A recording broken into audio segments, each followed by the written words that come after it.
Apa kabarnya Bapak Ibu semuanya? Luar biasa, senang sekali hari ini Minggu tanggal 10 Desember 2023, 21 hari lagi kita akan tinggalkan tahun 2023. Dan kami terus berdoa buat Bapak Ibu sekalian supaya sebelum meninggalkan tahun 2023 kita semua mengalami yang namanya revival. Setuju katakan? Ya. Nah, subtema kita sepanjang bulan Desember ini adalah Jesus the King.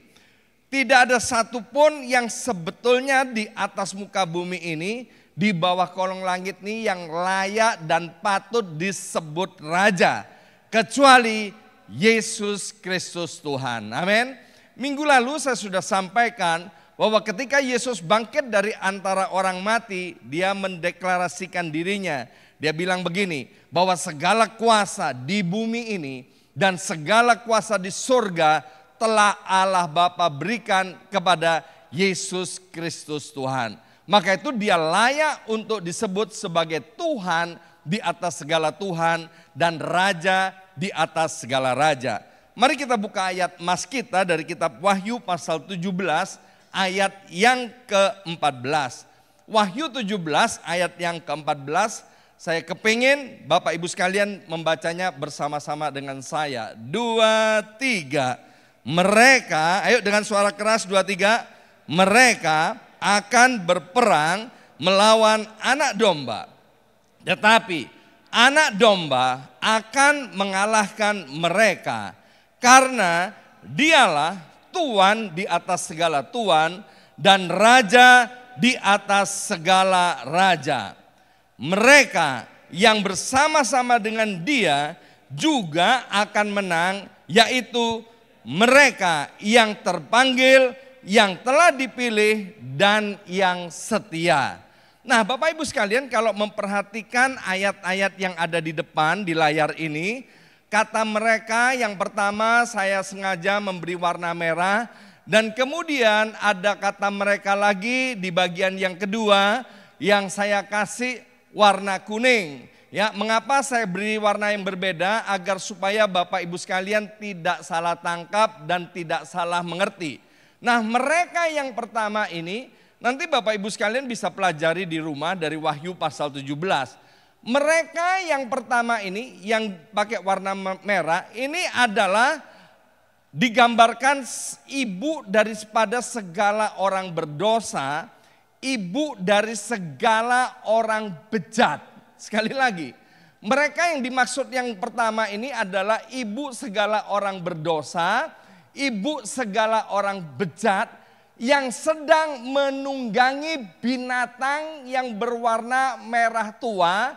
Tidak disebut binatang itu namanya apa, tetapi binatang yang berwarna merah tua ini memiliki kepala 10. Dan kemudian jumlah tanduknya, kepalanya ada 7 dan kemudian tanduknya ada 10.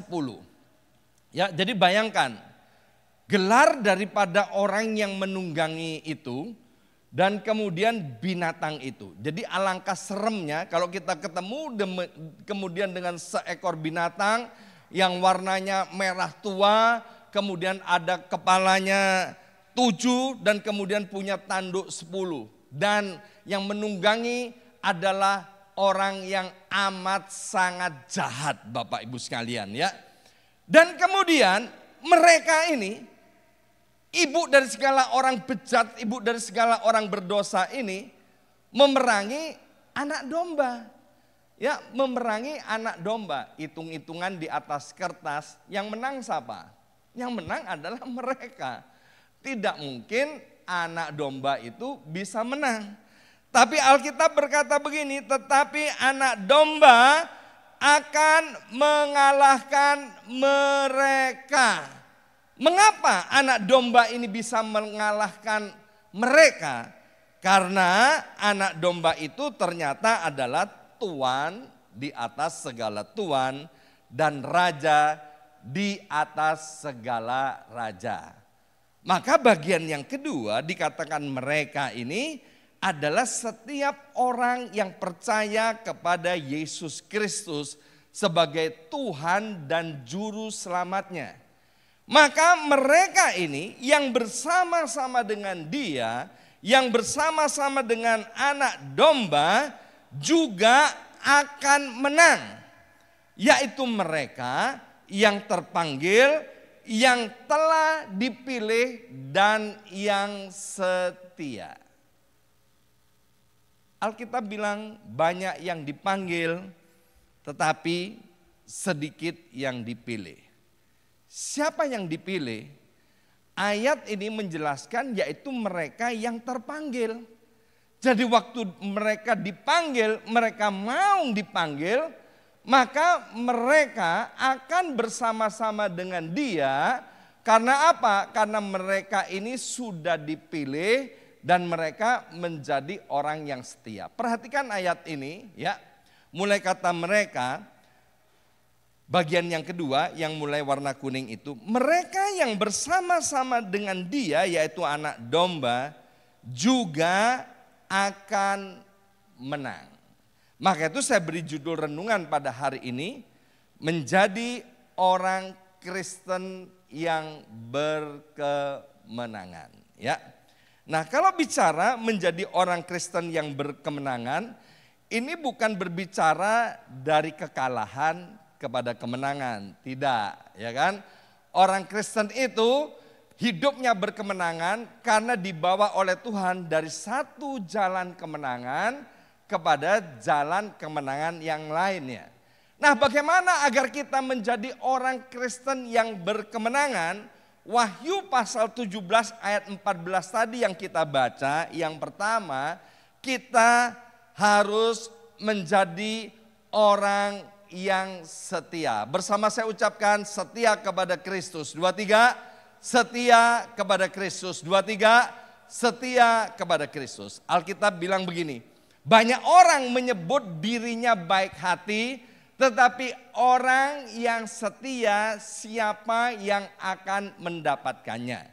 Kalau Bapak Ibu sekalian ya diberkati oleh Tuhan menjadi bos, menjadi direktur, menjadi manajer atau apalah ya, menjadi orang yang berkuasa. Kemudian cari pegawai, yang dicari apa? Orang yang pintar atau orang yang setia?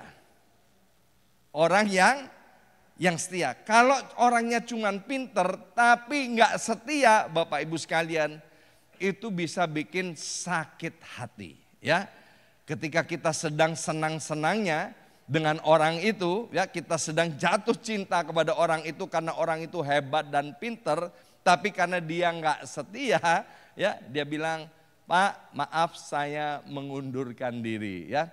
Saya punya teman Bapak Ibu sekalian, dia benar-benar orang yang amat sangat tidak setia. Saya pernah ikut dia Bapak Ibu sekalian ya. Dia adalah direktur sebuah perusahaan, saya bawahannya. Ya. Nah kemudian waktu saya kenal sama dia, itu saya nggak tahu sifat dia seperti apa.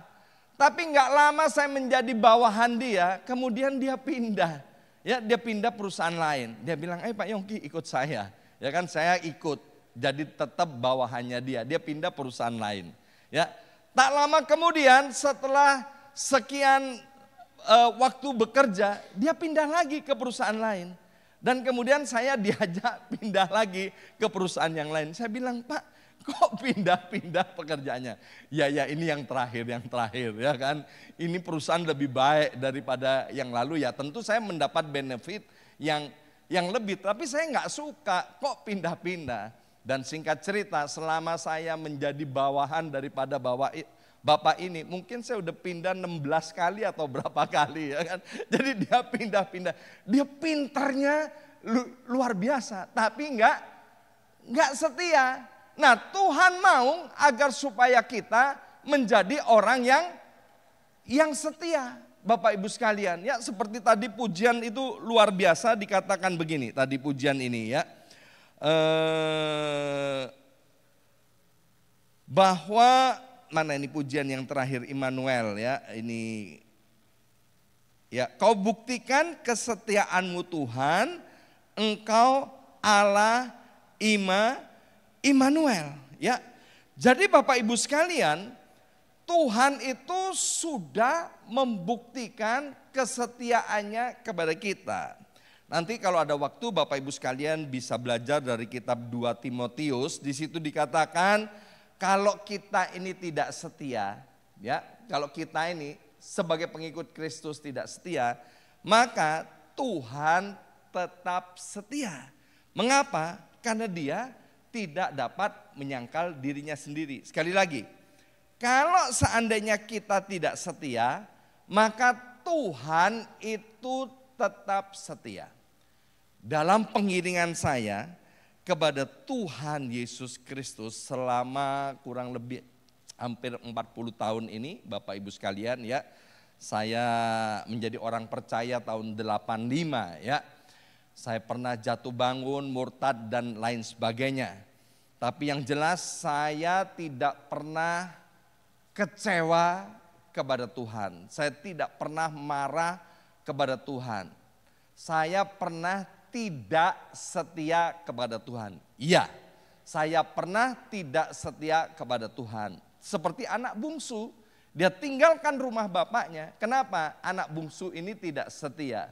Dan lihat waktu anak bungsu itu dia kembali ke rumah bapaknya. Ternyata bapaknya sedang menunggu, sedang menanti-nanti kepulangan daripada anak bungsu itu. Sehingga dari kejauhan bapak ini melihat anak bungsu itu, maka itu kemudian bapak itu berlari-lari untuk mendapatkan anak bungsu yang sedang pulang menuju rumah bapaknya. Demikian juga waktu saya tidak setia kepada Tuhan, Tuhan itu tetap setia. Maka itu waktu saya balik kepada Tuhan, Tuhan buka tangannya lebar-lebar.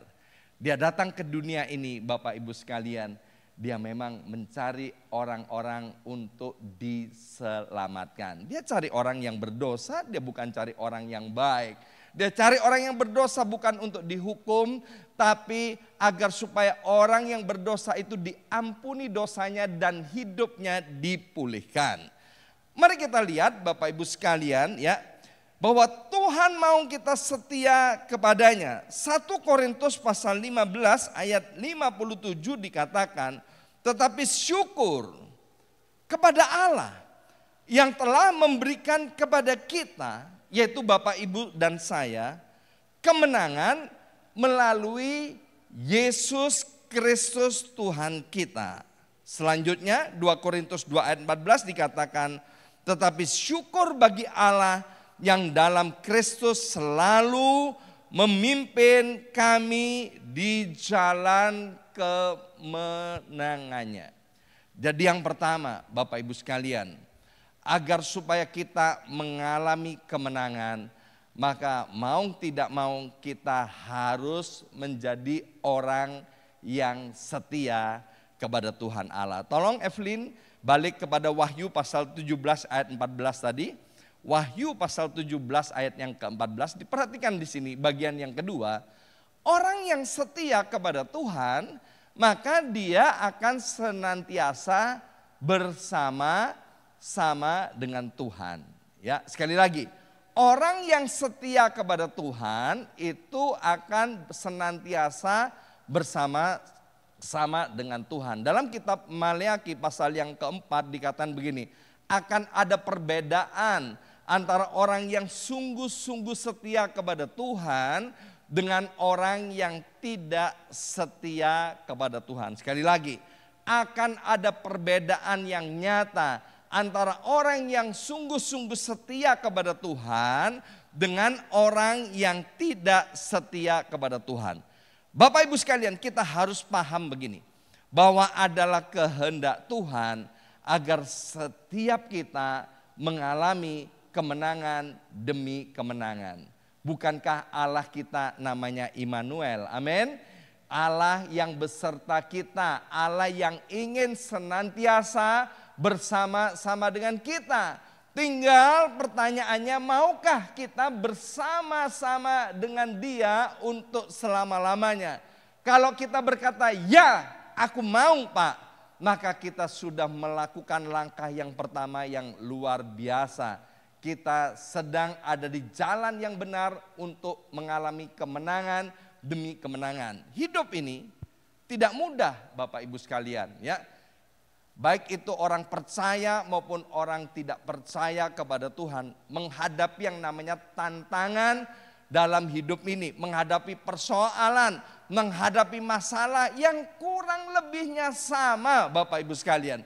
Tetapi orang yang di luar Tuhan, mereka waktu menghadapi tantangan, memakai kekuatan diri sendiri, akhirnya putus asa.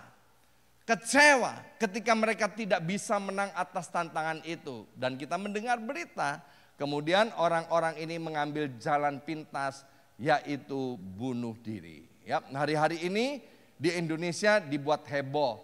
Seorang bapak dalam keadaan frustrasi, dia marah luar biasa.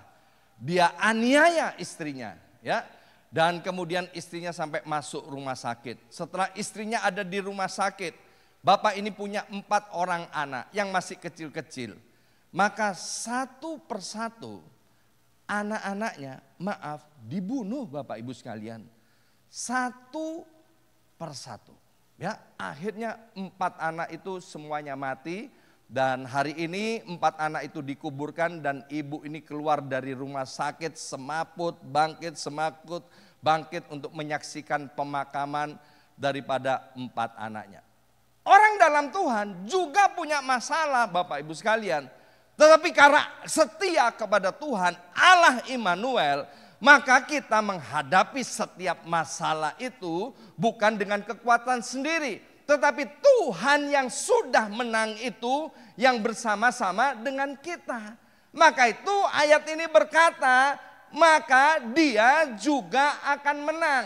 Kalau anak domba itu sudah menang terhadap pelacur besar itu, terhadap ibu daripada segala orang bejat itu, dengan binatang yang merah padam itu Bapak Ibu sekalian, yang kepalanya ada 7 dan tanduknya ada 10. Lebih-lebih kita, amin. Kalau kita bersama-sama dengan Tuhan, tidak ada persoalan yang terlalu besar yang tidak bisa dikalahkan. Nama persoalan itu sekali lagi cuman sekedar nama. Bapak Ibu bisa bilang apa aja namanya, mungkin krisis ekonomi, inflasi, sakit kanker, persoalan rumit dalam keluarga, ketidakcocokan, kemarahan satu dengan yang lainnya, semuanya cuman sekedar nama. Yesus Kristus adalah nama di atas segala nama. Mari kita lihat hal yang kedua, bagaimana agar kita menjadi orang-orang Kristen yang berkemenangan. Yang kedua, kita harus menyadari bahwa kita sangat dikasihi oleh Tuhan. Ya, perhatikan kata sangat dikasihi oleh Tuhan.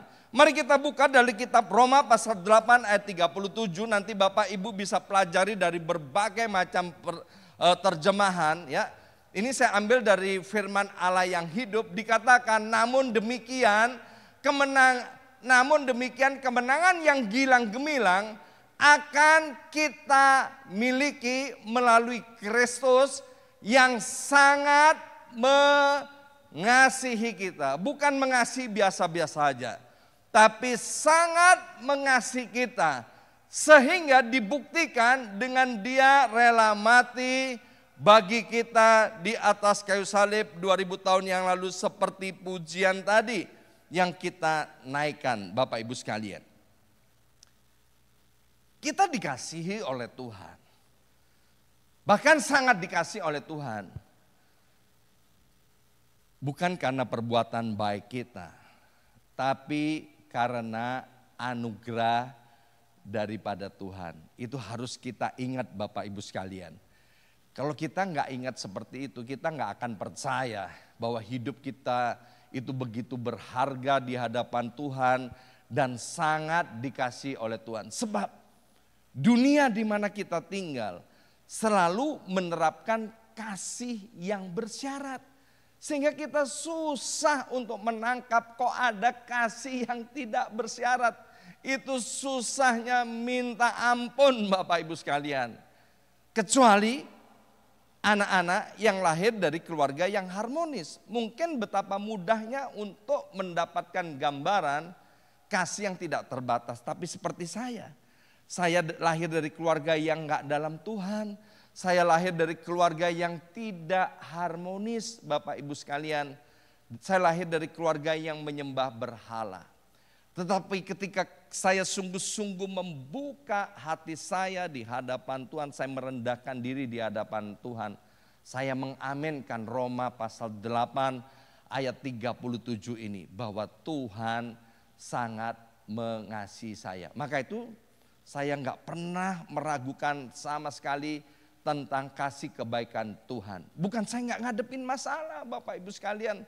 Ya, saya pernah bersaksi, saya hidup di New York ini 15 tahun yang lalu. Pertama-tama setiap bulan saya hidup dengan uang $90 per bulannya. Bukan $90 per harinya. $90 per bulannya. Ya, tapi saya nggak pernah kecewa sama Tuhan. Sebelum di New York saya juga mengalami banyak masalah di dalam kehidupan ini. Tapi sekali lagi saya tahu bahwa Tuhan saya tetap mencintai dan mengasihi saya. Dan Tuhan yang sama itu mencintai dan mengasihi kita. Amin. Maka itu jangan izinkan hati kita menuduh kita, sehingga kita tidak punya keberanian datang untuk menghadap Allah. Salah satu kisah Alkitab yang saya paling suka itu yaitu kisah Hizkia di Perjanjian Lama. Ya, Hizkia adalah raja Yehuda, Bapak Ibu sekalian. Satu kali Sanherib raja Asyur datang ke Yehuda, mau menyerang, mau merebut Yehuda ini. Ya, Sanherib itu hebatnya luar biasa.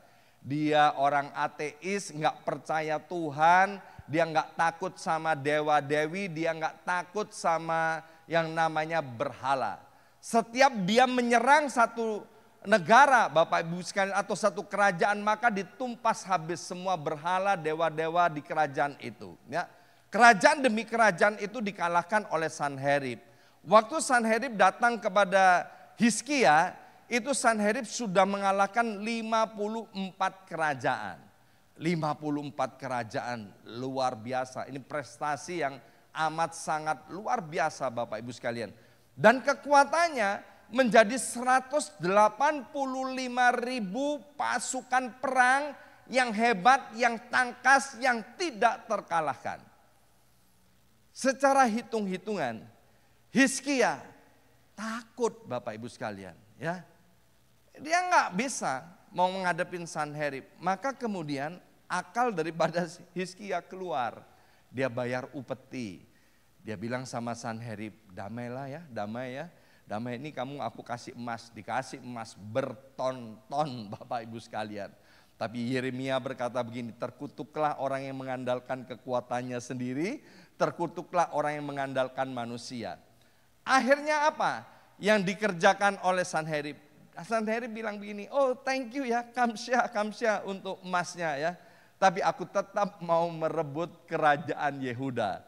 Waktu nggak ada jalan, maka Hizkia datang kepada Tuhan. Tuhan, aku minta tolong kepadamu Tuhan. Engkau lihat kekuatanku nggak seberapa, aku udah bayar upeti dan lain sebagainya. Please Tuhan tolong, Tuhan tolong.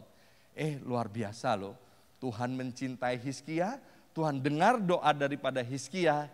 Dan Tuhan bilang, oke Hizkia, aku akan tolong engkau. Dan malam itu Tuhan kirimkan satu malaikat saja. Berapa malaikat saudara? Satu malaikat saja. Dan dia bikin kacau di perkemahan orang-orang Asyur ini. Bapak Ibu sekalian, 185.000 tentara itu saling bunuh-bunuhan satu dengan yang lainnya. Waktu Sanherib datang ke medan perang untuk meninjau pasukannya, kaget luar biasa. Semua tentaranya mati. Dan kemudian Sanherib lari ketakutan, dia meninggalkan pasukannya, dia balik ke kampung halamannya di Niniwe. Sesampainya di Niniwe dia disambut oleh dua anak laki-lakinya, dan dua anak laki-laki Sanherib membunuh Sanherib. Ya, selesai di situ ceritanya? Enggak. Tak lama kemudian 2 anak daripada Sanherib itu juga dibunuh oleh musuh-musuhnya. Jadi Sanherib dan keturunannya mati. Sanherib dan tentaranya mati semuanya. Itu namanya kemenangan yang gilang gemilang. Dan Tuhan bilang kalau kita bersama-sama dengan Tuhan, maka kita akan mengalami kemenangan yang gilang gemilang. Amin. Saya terus berdoa buat Bapak Ibu sekalian yang bergumul tentang surat-surat imigrasi, yang bergumul tentang kesehatan, bergumul tentang pekerjaan, bergumul tentang keuangan, bergumul tentang apa saja. Waktunya akan tiba. Kita akan mengalami kemenangan yang gilang gemilang. Amin. Kalau Hizkia, zaman perjanjian lama, Tuhan tolong. Lebih-lebih kita. Di mana Yesus sudah sangat mengasihi kita dengan dibuktikan matinya di atas kayu salib. Maka itu jangan pernah ragukan lagi cinta kasih Tuhan kepada kita. Amin. Dan yang ketiga, bagaimana kita menjadi orang Kristen yang berkemenangan. Yang ketiga, kita harus menggunakan otoritas Allah. Bersama saya ucapkan menggunakan otoritas Allah. 2, 3, menggunakan otoritas Allah. Nanti Bapak Ibu sekalian bisa baca di rumah Filipi pasal 2 ayat 9 sampai 10, Markus 16 ayat 17, Lukas pasal 10 ayat 17 sampai 20, dan saya akan bersama-sama dengan Bapak Ibu sekalian membaca satu ayat aja, yaitu Yakobus pasal 4 ayat yang ke-7. Ini yang harus kita lakukan sebelum selain yang tadi sudah saya sebutkan. Karena itu tunduklah kepada Allah dan lawanlah iblis, maka ia akan lari dari padamu. Ya, ternyata simpel banget Bapak Ibu sekalian. Waktu kita menghadapi musuh, mungkin seperti wanita yang disebut ibu segala orang bejat, ibu segala orang berdosa, ibu segala pelacur itu Bapak Ibu sekalian, yang menunggangi binatang merah dengan kepala 7 dan 10 tanduk. Kita menghadapi persoalan yang begitu rumit dan menakutkan. Tapi kalau kita menggunakan senjata Allah, salah satunya tunduk kepada Allah, dan kita hadapi iblis itu, maka musuh kita itu akan lari daripada kita. Hizkia tadi, ya dia tak ngapa-ngapain, dia tunduk kepada Allah dan dia hadapi Sanherib dan Tuhan yang berperang ganti Hizkia. Demikian juga Tuhan juga yang akan berperang ganti kita. Satu kali waktu saya masih di Indonesia, saya rutin bersama-sama dengan teman untuk mengadakan kebaktian kebangunan rohani dengan menyewa gedung-gedung umum Bapak Ibu sekalian ya. Nah satu kali waktu kami ada KKR, saya kemudian mendoakan seseorang waktu di altar call oleh pembicara, dan saya sebagai salah satu pelayan Tuhan, aktivis gereja di tempat itu, pada waktu itu saya mulai mendoakan orang-orang yang di altar call itu. Dan salah satunya ada orang waktu saya doakan seorang pria Bapak Ibu sekalian. Waktu kemudian saya doakan, ya saya punya kebiasaan kalau mendoakan orang itu saya nggak mau tumpang tangan gitu ya. Cuman saya arahkan begini aja ya. Dan saya tutup mata berdoa untuk pria ini Bapak Ibu sekalian. Waktu saya bilang amin ya, ternyata pria ini udah nggak ada. Ya saya kaget, loh kemana? Ternyata dia udah jatuh, ada di bawah ya kan. Dan kemudian oh berarti orang Surabaya bilang ini geblak ya kan, dia kena lawatan Tuhan. Dan kemudian saya mendoakan yang lainnya. Kemudian acara KKR ini selesai, tetapi pria yang saya doakan ini dia nggak siuman, dia nggak sadar Bapak Ibu sekalian. Maka panitia mulai kasak kusuk mau cari tahu siapa ini. Ya kan? Dan kemudian ketahuanlah bahwa dia adalah salah satu penjahat di kota itu.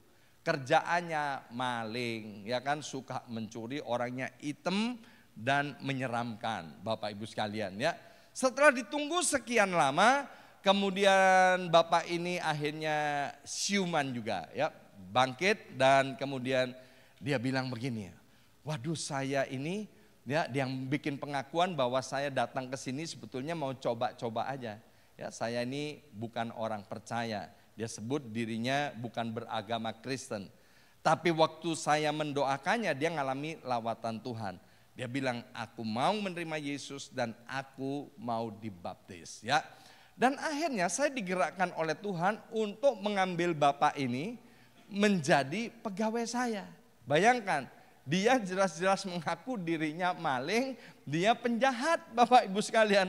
Karena dia ini kemudian bertobat, saya angkat jadi pegawai saya ya. Orang-orang bilang, ya gini ini orang Kristen goblok ini. Ya kan? Wis tahu bekasnya maling kok diambil jadi pegawai ya. Ini ndak pakai otak ini, ya kan? Goblok tenan ini, ya kan? Akhirnya jadi pegawai Bapak Ibu sekalian ya, dan dia setia. Saya ngobrol sama dia tentang firman Tuhan dan lain sebagainya. Akhirnya satu waktu kami pergi vacation Bapak Ibu sekalian pas liburan hari raya Idul Fitri, showroomnya tutup dan saya percayakan kunci showroom ini kepada Bapak ini. Saya bilang ini aku percayakan kunci showroom ini, nanti akan ada kiriman mobil begini, ya kan? Kamu masukkan di tempatnya gini-gini, siap bos, ya kan, dan kami pergi vacation. Pulang vacation, ya kan, saya cari ini pegawai, ya, saya mau minta kunci showroomnya, ternyata nggak bisa ditelepon, ya kan, didatengin ke rumahnya nggak ada. Akhirnya saya punya kunci cadangan, saya buka showroom mobil saya hitung mobilnya, ternyata hilang satu, Bapak Ibu sekalian ya, hilang satu. Waduh, ini orang ya. Dipercaya kok seperti itu, betul kata teman-teman, itu goblok temenan itu kan. Pak Yongki itu goblok temenan. Goblok mangan sandal jepit ya kan.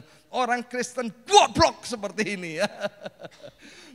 Dan dalam kemarahan saya ini kan punya koneksi cukup kuat di kota saya, ya kan.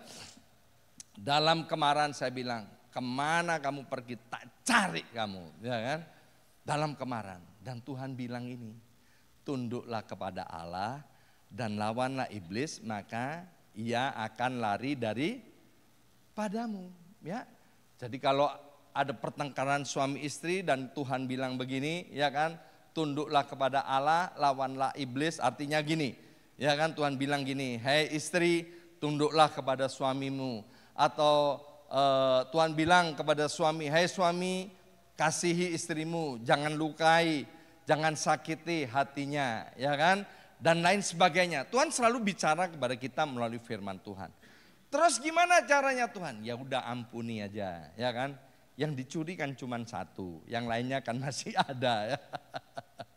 Akhirnya saya bilang, baik Tuhan, saya ampuni orang ini, saya lepaskan pengampunan dan lain sebagainya kepada orang ini. Saya kemudian menjadi reda, saya bilang memang apa yang dikerjakan dia tidak mengerti. Dan apa Bapak Ibu sekalian, setelah itu beberapa hari kemudian orang ini muncul, datang kepada saya dengan mobilnya. Dia bilang, maaf Pak, saya sudah pakai mobilnya untuk jalan-jalan. Bayangkan mobil baru loh Bapak Ibu sekalian. Ya kan? Saya bilang oke, saya ampuni kamu, ya silakan kamu masuk lagi jadi pegawai. Dan tidak lama kemudian dia bilang, Pak saya melihat Tuhan dari hidupnya Bapak yang goblok itu. Ya kan? Saya mohon izin, saya mau keluar dari pekerjaan ini dan saya memutuskan untuk sekolah pendeta. Saya kepingin jadi pendeta Pak, saya kepingin melayani Tuhan. Dan sampai hari ini orang ini dipakai oleh Tuhan luar biasa menjadi gembala sidang dan membawa banyak jiwa-jiwa kepada Tuhan. Kenapa? Ketika saya mau memakai otoritas Allah, tunduk kepada Allah dan lawan iblis, maka iblis itu akan lari daripadamu. Memang Bapak Ibu sekalian, ketika kita mempraktekkan firman Tuhan, Alkitab udah bilang itu adalah suatu kebodohan. Tapi kebodohan bagi siapa? Kebodohan bagi orang-orang yang akan binasa. Alkitab bilang jangan pernah balas kejahatan dengan kejahatan, tapi balaslah kejahatan dengan kebaikan. Kalau kita membalas kejahatan dengan kejahatan, gak ada bedanya dengan orang-orang yang tidak mengenal Tuhan. Gak peduli orang bilang kita goblok, orang bilang kita bodoh, orang bilang kita tolol. Yang penting kita ini senada dengan sorga. Amin. Waktu kita senada dengan sorga, percayalah hidup kita akan mengalami kemenangan seperti yang Tuhan ingini. Ya. Nah, kemudian sebagai orang yang menang, apa hadiahnya? Inilah hadiah bagi para pemenang. Ya, hadiah bagi para pemenang. Kalau nanti hari Natal pada tanggal 24 Desember kita kan mau merayakan Natal. Nanti Irin akan mengumumkan ya. Tanggal 24 Desember kita akan merayakan Natal dan kita akan bagi-bagi hadiah. Bapak Ibu sekalian, itu hadiah secara cuma-cuma, bukan karena Bapak Ibu menang sesuatu. Ya, sekali lagi, kita akan bagi-bagi hadiah bukan karena Bapak Ibu menang sesuatu. Tapi ini, hadiah ini yang sebentar kita akan lihat, ini diberikan kepada para pemenang. Jadi kalau yang disebut para pemenang ada bagian kita, amin, yang harus kita kerjakan. Yaitu tadi 3, setia, kemudian percaya bahwa kita sangat dikasih oleh Tuhan. Dan kemudian yang ketiga, kita harus memakai perlengkapan senjata Allah. Maka kita akan mendapat hadiah. Kita lihat hadiah yang pertama. Eng ing eng, inilah hadiah yang pertama, ya kan? Bukan voucher makan di SAPPS, ya kan? Ya, hadiah pertama juga bukan Mercy-nya Kevin, ya kan? Kan ini belum dihibahkan untuk gereja karena dia baru beli katanya, ya kan? Hadiah pertama yaitu kita tidak akan menderita. Mari kita lihat di dalam kitab Wahyu pasal 2 ayat yang ke-11. Siapa bertelinga, hendaklah ia mendengarkan apa yang dikatakan Roh Tuhan kepada jemaat-jemaat. Siapa yang menang, ia tidak akan menderita apa-apa oleh kematian yang kedua. Ingat Bapak Ibu sekalian, hidup di dunia ini yang penuh dengan ratap, tangis dan air mata, kita ngalami yang namanya penderitaan.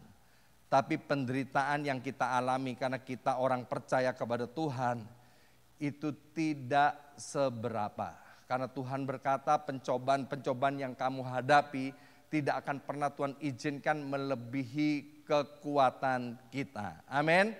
Kita menderita di dunia ini. Tetapi kalau kita menang, nantinya kita tidak akan menderita untuk selama-lamanya. Tapi orang yang tidak berkemenangan ketika dia masih hidup di atas muka bumi ini, setelah kematian dia akan menderita untuk selama-lamanya. Ayat ini bicara tentang sorga dan neraka yang begitu nyata. Alkitab menggambarkan bahwa neraka adalah suatu tempat yang amat sangat gelap. Di mana di tempat itu terdapat ratapan dan kertakan gigi. Serta tangisan yang tidak ada habisnya pagi, siang, dan malam. Bukan setahun, bukan 100 tahun, bukan 1000 tahun, tapi untuk selama-lamanya. Maka itu saya selalu berdoa buat Bapak Ibu sekalian yang nama-namanya ada di dalam daftar jemaat. Salah satu doa saya doa begini, Tuhan, biarlah setiap nama-nama ini, ya, biarlah orang-orang ini waktu sangkakala itu berbunyi, waktu Tuhan datang untuk kedua kalinya, Engkau mendapati setiap nama-nama ini sedang berdiri tegak dan beriman kepada Engkau. Amin. Tuhan mau kita berkemenangan di atas muka bumi ini dan mati masuk sorga, bukan masuk neraka. Amin. Tuhan gak mau. Neraka itu bukan tempat kita. Neraka itu tempat daripada iblis dan para pengikutnya. Sorga itu dibuat untuk kita. Tetapi kalau ada orang percaya tidak pergi ke sorga, karena itu pilihannya sendiri. Hadiah yang kedua, yaitu berkuasa atas bangsa-bangsa. Wahyu pasal 2 ayat 26. Siapa yang menang dan melakukan pekerjaanku sampai kesudahannya, kepadanya akan kukaruniakan kuasa atas bangsa-bangsa. Nanti Bapak Ibu bisa baca di rumah Wahyu pasal yang ke-20. Ya. Di dalam Wahyu itu disebutkan bahwa kita akan diangkat oleh raja di atas segala raja, juga menjadi raja-raja yang memerintah bangsa-bangsa. Ini kabar baik Bapak Ibu sekalian. Hari ini yang hidup kita suka diperintah-perintah oleh orang, mungkin kita sebagai waitress atau sebagai server, atau kita sebagai karyawan-karyawati, atau kita punya atasan, kita sedang diperintah-perintah. Tapi kalau kita menang, satu saat kita yang akan memerintah. Amin.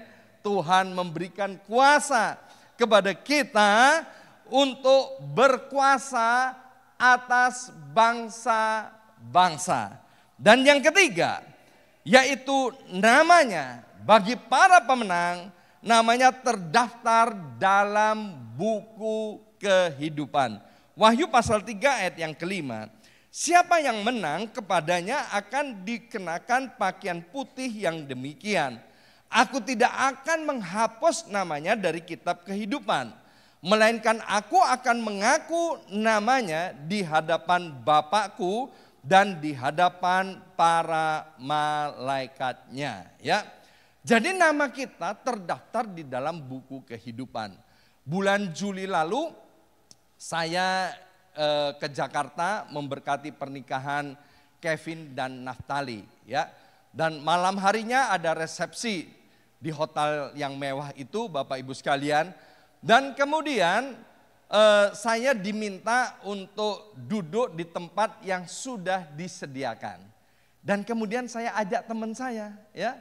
Saya ketemu di Jakarta, ayo ikut duduk sama saya. Sama panitia dicari, ya kan. Namanya siapa? Oh, nama bapak dan ibu nggak ada di daftar, jadi nggak ada tempat untuk bapak dan ibu. Wah, luar biasa, saudara, ya kan? Itu baru resepsi di dunia ini, ya kan? Tapi singkat cerita, jangan khawatir Kevin dan Naftali, ya. Orang itu akhirnya duduk juga sama saya. Saya datang kepada papanya Kevin, ya, papa mamanya, tolong dong namanya ini didaftar. Tapi nanti di sorga nggak bisa gitu, saudara.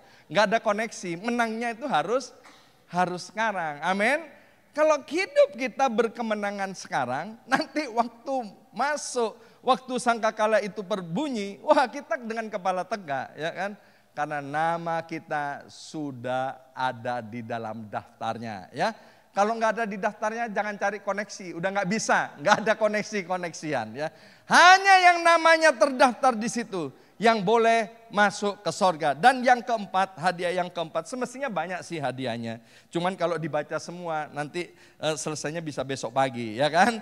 Dan yang keempat, hadiahnya adalah duduk bersama Tuhan semesta alam. Bayangkan Bapak Ibu sekalian, ya kan.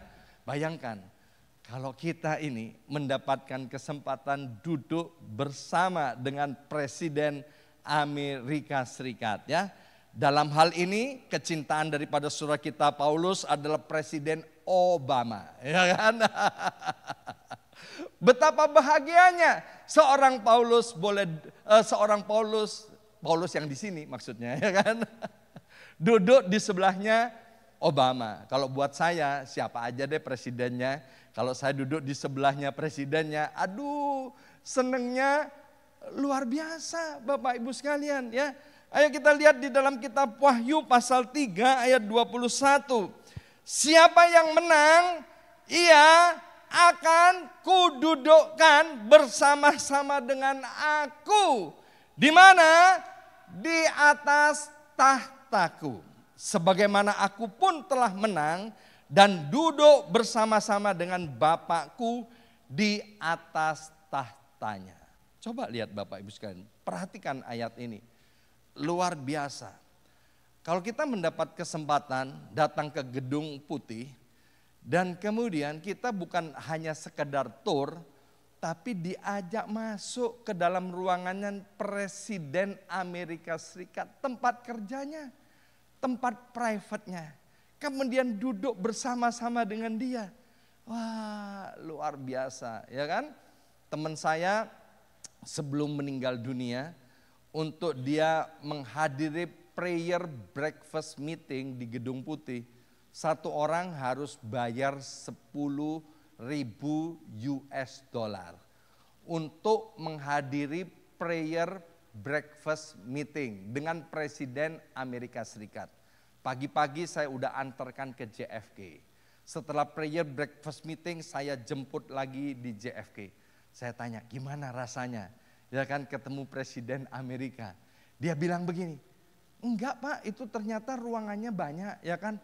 Jadi kami ada di ruangan yang lain dan nontonnya dari televisi, ya kan. Saya kepingin lihat mana foto-fotonya. Itu bayar berapa? 10.000 US dollar. Kita nggak usah bayar Bapak Ibu sekalian, amin. Dan kita akan duduk bersama-sama dengan Raja di atas segala raja, Tuhan semesta alam. Saya undang pemain musik maju ke depan. Kita akan menaikkan pujian yang terakhir tadi, Immanuel itu. Bapak Ibu sekalian, Tuhan punya rencana, Tuhan punya keinginan yang kuat agar hidup kita mengalami kemenangan. Bukan orang Kristen yang biasa-biasa saja, tapi orang Kristen yang penuh dengan kemenangan. Kemenangan yang gilang gemilang.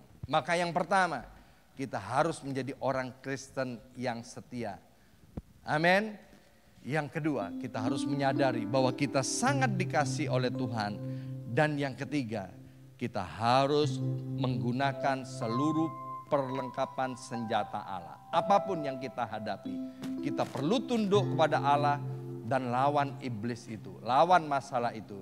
Dan kita akan keluar sebagai orang-orang yang lebih daripada pemenang atau orang yang mengalami kemenangan gilang gemilang. Mari kita bangkit berdiri, naikkan